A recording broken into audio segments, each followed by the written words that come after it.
Hi friends, hello అందరికీ. ఈరోజు KFC ఎలా చేయాలో చూద్దాం. ముందుగా ఒక స్పూన్ అల్లం వెల్లుల్లి పేస్ట్, సాల్ట్,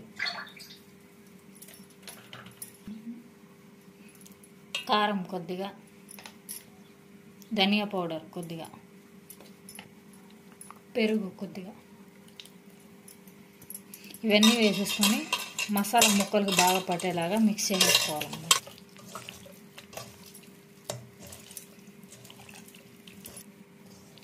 ఇలా మొత్తం అంతా మసాలా అంతా ముక్కలకి పట్టేలాగా మిక్స్ చేసేసుకొని ఒక 4 గంటలు ఫ్రిడ్జ్లో పెట్టుకోవాలన్నమాట.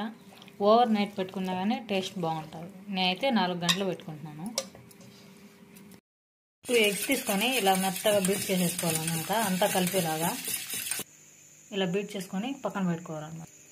మైదా పిండి కొద్దిగా, బీప్ పిండి కొద్దిగా, కార్న్ఫ్లవర్ కొద్దిగా, సాల్ట్ కొద్దిగా, ఎందుకంటే ఆల్రెడీ చికెన్ మ్యాగ్నేట్ చేసినప్పుడు వేసాం కాబట్టి కొద్దిగా టేస్ట్, కారం కొద్దిగా, ఇవన్నీ వేసేసి బాగా మిక్స్ చేయాలన్నమాట. అన్నీ కలిసేలాగా ఇలా ఈ చికెన్ ముక్కని ఈ ఎగ్లో బాగా ముంచేసుకోవాలన్నమాట.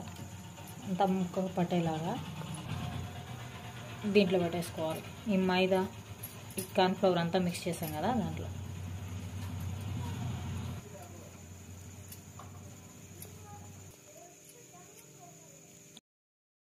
ఇలా బాగా అదిమేసుకొని ఇట్లా తట్టుకోవాలన్నమాట. బాగా గుల్లలుగా బాగా క్రిస్పీగా వస్తుంది అనమాట.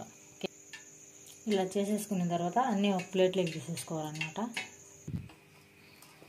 ప్యాన్ పెట్టేసి ఆయిల్ పోసేసుకొని ఆయిల్ హీట్ అయిన తర్వాత ఒక్కొక్క ముక్క వేసుకొని లో ఫ్లేమ్లోనే వేయించుకోవాలన్నమాట. బాగా ఫ్రై చేసుకోవాలి. ఇలా లో టు మీడియం ఫ్లేమ్లోనే ఒక 15 నిమిషాలు బాగా ఫ్రై చేసుకోవాలన్నమాట. ఇలా వేగిన తర్వాత మెల్లిగా పక్కకి టర్న్ చేసుకోవాలన్నమాట. చూడండి ఫ్రెండ్స్, బాగా ఫ్రై అయిపోయాయి అన్నమాట. ఇంకా పక్కన పెట్టేసుకొని సర్వింగ్ బౌల్లో తీసేసుకోవడమే అన్నమాట. చూడండి ఎలా వచ్చాయో కేఎఫ్సి.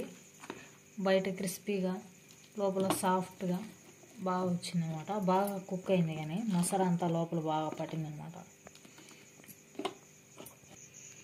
వీడియో నచ్చితే లైక్ చేసి సబ్స్క్రైబ్ చేసుకోండి. Thank you for watching.